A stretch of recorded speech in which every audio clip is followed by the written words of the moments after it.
네, 신가소의 주파수 매주 화요일, 목요일 날 이 시간에 찾아뵙습니다. 글로벌 관련된 투자 보고서와 그리고 여러분의 도움이 될 수 있는 또 투자 아이디어까지 수익에 대한 주파수를 한번 맞춰보는 시간을 총 20분 동안 가져볼 수 있도록 할 텐데요. 자, 오늘 제가 좀 준비한 내용들 좀 어려울 수도 있습니다. 하지만 여러분들이 꼭 인지를 해야 되는 부분이 있다라고 좀 보시면 될 것 같기 때문에 6월 25일 날 연준에서 금융안전 보고서죠. 실제로 뭔가 코로나 2차 팬데믹이라든지 뭔가 최악의 상황에 나왔을 때 스트레스 테스트, 금융시장이 어떤 식으로 반응할지 최악의 경우를 대비한 시나리오 관련된 보고서가 나왔는데 그에 대한 부분들을 잠시 뒤에 한번 분석을 같이 좀 할 수 있는 시간을 좀 가져볼 수 있도록 할 텐데요. 자, 일단은요. 뉴스를 좀 체크 좀 해보겠습니다. 두 가지 뉴스를 제가 발췌를 해서 갖고 왔는데 자, 위에 상단에 보이시는 부분들이 코로나 바이러스라는 명칭이 나오고 있습니다. 여기 보면 닥터 파우치라는 사람이 얘기했다. 파우치 소장 아시죠? 아마 언론에서 현재 미국에서 질병통제국의 이 소장이신데 이분이 지금 얘기하는 바가 뭐냐면 지금 트래킹이 안 된대요. 뭐냐면 추적이 안 된답니다. 코로나 바이러스에 걸린 사람들이 또 주변 확진자가 있거나 접촉자가 있잖아요. 컨택한 사람들이 있는데 워낙 많고 워낙 방대한 인구다 보니까 그리고 미국이라는 땅덩어리가 워낙 큰 나라잖아요. 근데 추적이 안 된답니다. 물론 우리나라 같은 경우에는 QR코드를 활용해서 추가적으로 지금 방역 관련된 시스템을 마련했는데 미국은 생각보다 이런 부분이 좀 덜 떨어지고 있어요. 그래서 코로나 확진자가 조금은 이제 주춤하는 모습들, 계속해서 갱신했지만 최근에 좀 주춤하는 모습을 보이고 있는데 이 문제는 뭔가 잠재되어 있는 이런 확진자들을 추적할 수가 없다. 그러니까 언제든지 검사만 받으면 대량으로 대발할 수 있는 가능성들이 있다라고 파우치 소장이 이틀 전에 이야기했던 인터뷰 내용이고요. 밑에는요, 어제 미국 시장이 올라간 반등이 나왔던 계기가 바로 이 부분이에요. 737 비행기를요, 그러니까 리스테스트를 했답니다. 비행기가 지금 잠정적으로 중단을 했는데 저는 사실 이 뉴스 보고 좀 웃었거든요. 왜냐하면 좀 웃기잖아요. 지금 제가 이전에도 한번 여행객, 관광객 추이를 하면 보는데 회복 속도가 거의 바닥이었거든요. 그러니까 비행기를 탈 사람이 있을지에 대해서 의문인데 지금 보면은 보잉에서 737 비행기를 비행할 수 있게 테스트를 했답니다. 그러니까 워낙 한 몇 달 동안 비행기가 쉬다 보니까 그리고 실제로 화물선으로 많이 돌렸거든요. 화물 비행으로. 그래서 승객을 태울 수 있게 테스트를 실시했다는 뉴스 때문에 미국이 어제 1% 넘게 반등이 나왔다. 근데 조금 그렇죠. 여러분 생각했을 때. 왜냐하면 아직은 국경들이 지금 개방을 좀 하고 잠정적 개방하고 있지만은 글쎄요. 조금은 우리가 조심해야 되지 않을까. 제가 여러분한테 드리고 싶은 말씀이 이런 부분이에요. 여러분들 같으면 지금 해외로 나가실 수 있을 것 같으세요? 제가 볼 때 힘들 것 같아요. 갔다 와도 2주간 또 격리에 들어가잖아요. 그러니까 힘들어서 국내만 돌아다니지 해외 글쎄요. 제가 볼 때는 힘들지 않을까. 근데 이런 뉴스로 미국 시장을 올렸다. 이렇게 좀 보시면 될 것 같고요. 자, 다음 볼게요.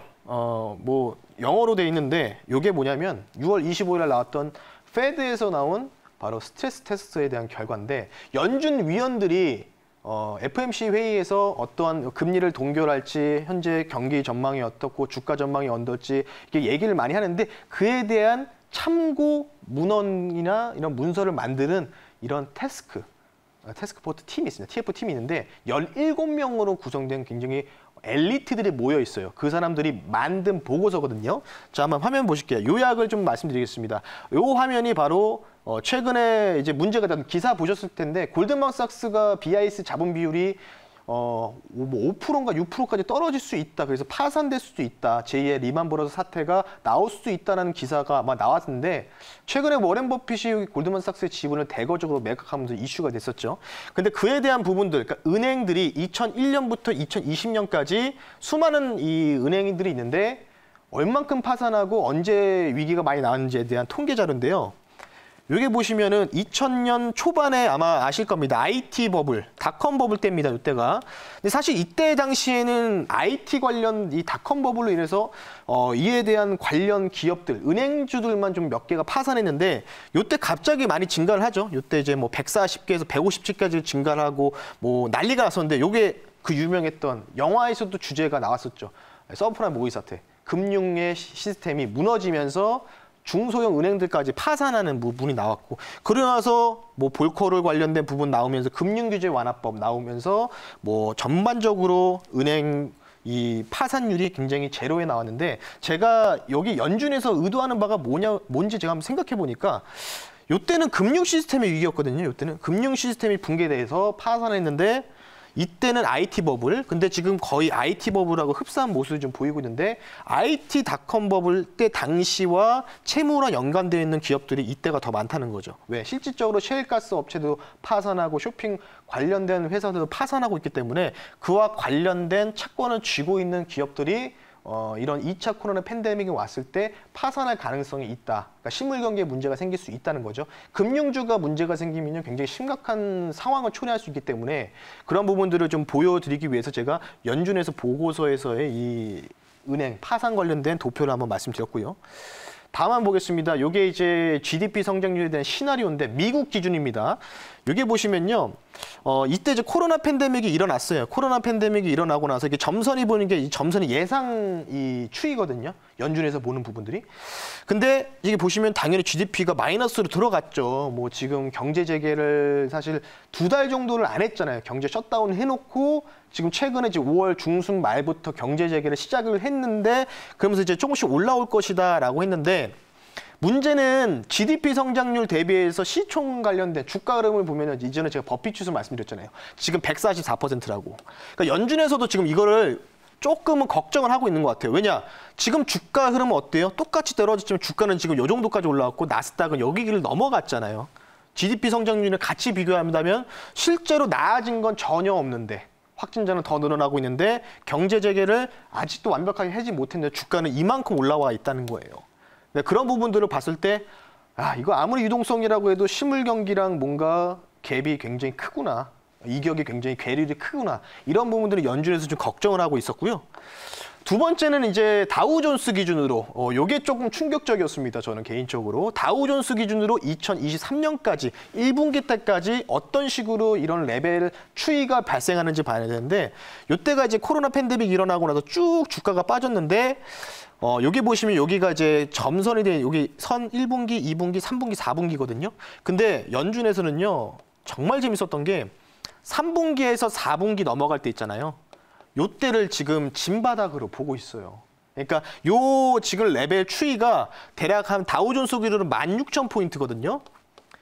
현재 다우존스가 2만 포인트가 넘어가 있잖아요. 25,000포인트 되고 있잖아요. 그러니까 연준에서는 이런 얘기를 하더라고요. 코멘트에서. 유동성을 아무리 풀어도 연준 자체에서 더 이상 추가적인 부양책이 없을 것으로 가정하고 3분기에서 4분기, 그러니까 올해 연말이죠. 늦가을 연말을 미국 시장이 바닥을 찍을 것이다라고 했는데, 이런 엘리트들이 보고서를 만든 이 시나리오가 과연 맞을지 안 맞을지 뭐 우리가 관심 있게 한번 지켜보셔야 될 것 같아서, 어찌 보면 저보다 똑똑한 분들이 만든 데이터잖아요. 그런 부분들 좀 보시면 될 것 같고요. 그래서 조금 이제 추가적인 부분들 보면요. 혹시나 2차 코로나 팬데믹이나 경제를 재개했을 때 뭔가 셧다운을 못 하면서 뭔가 실물 경기든 주가 흐름에서 뭔가 이상현상이 발생했을 때, 뭐 지수가 무너지겠죠. 실물 경기도 하강 압력을 많이 받으면서 그때 가장 피해를 볼 수 있는 돈을 받는데, 대부분 뭐냐면 커미셜 관련된 놀이입니다. 예. 자영업자분들, 산업용 대출, 그리고 여기 보시면은 가장 많은 비율을 보고 있는 게 신용카드, 크레딧 카드 관련된 이 어찌 보면 이제 마이너스 통장, 마통이라고 하죠. 그런 부분들의 비율들이 상당해요, 지금. 그러니까 지금 주가도 그렇고 실물 경기도 그렇고 지금 거의 3분의 2 정도 되는 부분들이요. 지금 일시적으로 돈을 당길 수 있는 곳. 산업용 대출, 론과 그리고 신용카드 비율이 굉장히 높다. 지금 65%입니다, 이게. 근데 만약에 2차 코로나 팬데믹이 왔을 때 연준에서는 이것 때문에 가계와 기업들이 부채 증가로 뭔가 팬데믹이 발생할 수 있다. 이런 부분들을 염두에 두는 이 도표거든요. 그러니까 여러분들이 한번 참고를 좀 하시면 될 것 같아요. 자, 그렇다면 요약을 좀 해볼게요. 연준 스트레스 테스트 요약에 대한 부분들 말씀드리겠습니다. 제가 앞서 말씀드렸던 부분들이 다 담겨져 있는데, 코로나로 인해서 1차 코로나 팬데믹이 왔고 2차 코로나 팬데믹이 올지 안 올지 모르겠지만 이러한 부분으로 지금 부채 증가를 하고 있는데 이게 경기 하강으로 연결될 수밖에 없다고 단언을 했습니다. 연준 보고서에 따르면. 그리고 두 번째는 앞서 말씀드렸던 부분이죠. 크레딧 카드라든지 신용카드 그리고 이런 산업용 이런 부채, 가계 하시는 분들의 부채에 대한 증가 속도를 염두에 두고 있고 연체율 그리고 채무 불이행이 굉장히 관건인데 이게 지금 그 개인의 연체율이 계속 증가를 하고 있다는 뉴스가 나왔죠. 그러니까 이런 부분들을 지금 연준이 스트레스 테스트에서 지금 보고 있다라고 좀 보시면 될 것 같고요. 그리고 연준에서 그 어쨌든 파월 연준 의장이 결론은 짓겠지만 지금 연준 내부에서는요. 추가적인 유동성 투입할 이유 없다라고 목을 박았어요. 그래서 유동성 얘기하는데 뭐 제가 볼 때는 마이너스 금리 들어가면은 여기서 주가 추가로 좀 올라갈 겁니다. 근데 최악의 상황을 고려하는 것 같아요. 연준에서는 혹시나 남은 카드를 한 장이라도 내가 쥐고 있어야 된다. 이런 생각을 하고 있는 부분들이 연준 스트레스 테스트에서 보고서에 나왔고요. 그리고 앞서 말씀드렸던 부분들. 추후의 상황을 지켜볼 것이다. 최악의 상황을 대비해서. 혹시 2차 팬데믹이 왔을 때 경제 재개를 했는데도 2차 팬데믹이 왔을 때 문제가 발생했을 때 뭔가 잘못된다면은 마지막 카드를 써야 된다. 그런 부분이고 앞서 제가 말씀드렸던 부분이죠. 올해 미국 증시 기준으로 3분기에서 4분기 넘어갈 때 연말을 연준이 진바닥으로 보고 있다. 네. 참 아이러니하죠. 그러니까 유동성으로 올라갈 수 있다라는 의견도 굉장히 많습니다. 근데 실제로 이 2차 팬데믹이 왔을 때 그리고 2차 팬데믹이 오지 않더라도 지금 연준에서는 4분기가 진바닥일 가능성이 높다라고 도표, 앞서 말씀드렸던 도표 있죠? 아까 제가 말씀드렸잖아요, 요거. 다우존스 기준으로 1,500, 1,600까지도, 15,000과 16,000까지도 이 3, 4분기 때 떨어질 수 있다. 다우존스가 이만큼 내려오면요, 우리나라 증시가 뭐 제가 볼 때는 뭐 부동산 뭐 자금이라든지 뭐 IP 매입 자금들이 뭐 대기 물량이 많다고 하는데 안 따라갈까요? 만약에 연준에서 시나리오대로 흘러간다면. 물론 가정이겠지만 조심하자는 의미에서 연준 6월 25일 날 나왔던 연준의 이 금융안전 보고서죠. 스트레스 테스트 관련된 부분들을 간단하게 말씀드렸고요. 사실 제가 이런저런 얘기를 하면서 뭐 비관론자다라고 얘기를 많이 하는데 비관론자가 아니고요. 경제 데이터를 보고 나서 현실적으로 판단하는 겁니다. 그러니까 대부분 제가 말씀드렸잖아요. 이전에도 제가 지난주에도 콜과 풋의 레이쇼 비율, 콜을 많이 샀는지 풋을 많이 샀는지, 콜은 주가가 올라가는데 베팅하는 종목, 풋은 주가가 떨어지는데 베팅하는 종목인데 제가 볼 때는 어디서 이런 자료 소개시켜주는 사람 없을 겁니다. 예, 그거는 제가 자부해서 그런 부분을 보실 텐데 레이쇼 비율을 봤을 때도 아직도 콜에 대한 비율이 굉장히 많고요. 풋은 계속해서 저가를 찍고 있습니다. 근데 제가 말씀드렸잖아요. 소수와 다수가 대결을 한다면 누가 이길 것이냐. 예, 저는 소수의 편을 들고 싶습니다. 왜?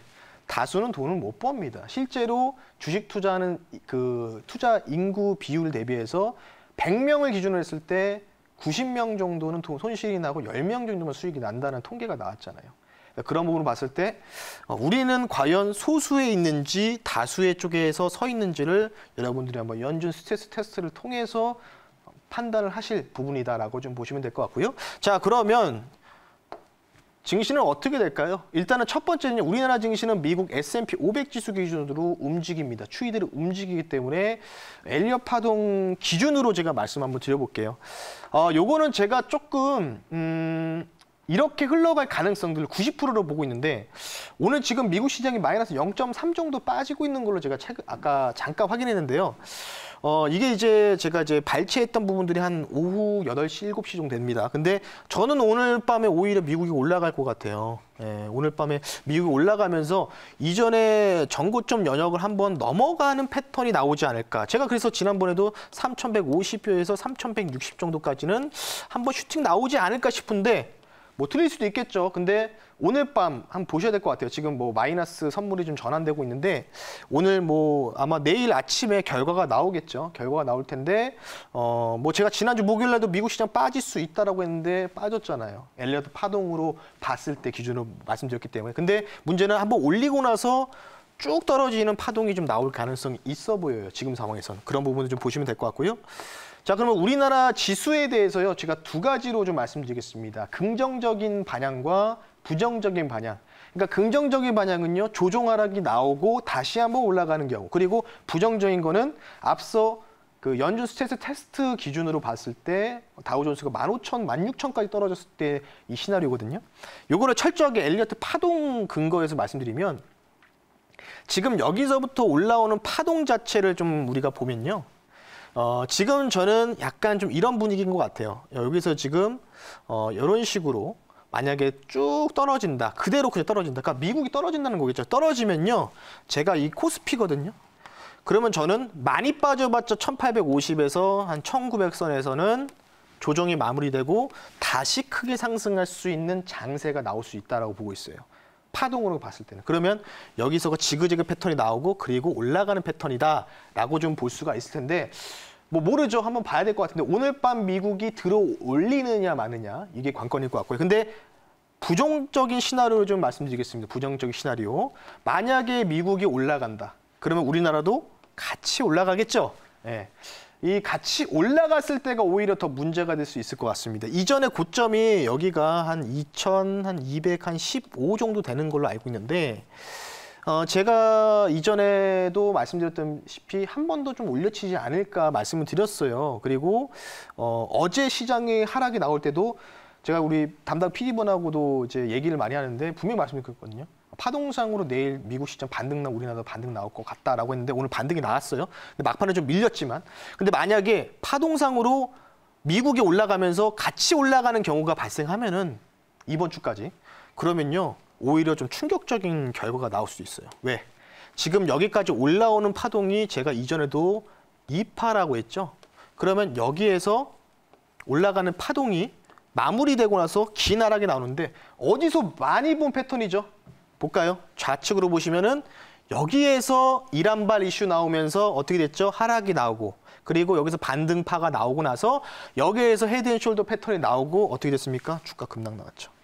네. 그런 부분들이 있기 때문에 글쎄요. 이번에 주가 급락은 저는 희박하다고 봐요. 네, 맞습니다. 유동성 때문에 매수 대기적이 많아요. 그래서 아마 반발 매수가 들어올 텐데 가장 무서운 건 뭐냐면요. 차라리 이런 식으로 그냥 쭉 밀어버리고 V자 반등 다시 한번 나오는 게 좋긴 해요. 근데 문제는 이런 식으로 계속 흘러내려갈 가능성이 있기 때문에. 이게 언제 나왔냐면 우리나라 치면 IT.com 버블. 예, 그리고 IMF 이전에 나왔거든요. 예. 그래서 뭐 상황을 좀 지켜봐야 되겠지만 어쨌든 간에 요것은 이제 제 개인적인 이 파동 분석에 의거한 이 긍정적인 시나리오와 부정적인 시나리오다. 이렇게 좀 말씀을 좀 드려보고 싶습니다. 그래서 시간 관계상 이 정도로 좀 말씀 한번 드려보고요. 이렇게 안 갔으면 좋겠어요. 오히려 차례 빠지고 1900선에서 조정 이후에 다시 2300, 2400까지 올라가는 패턴이 나왔으면 좋겠습니다.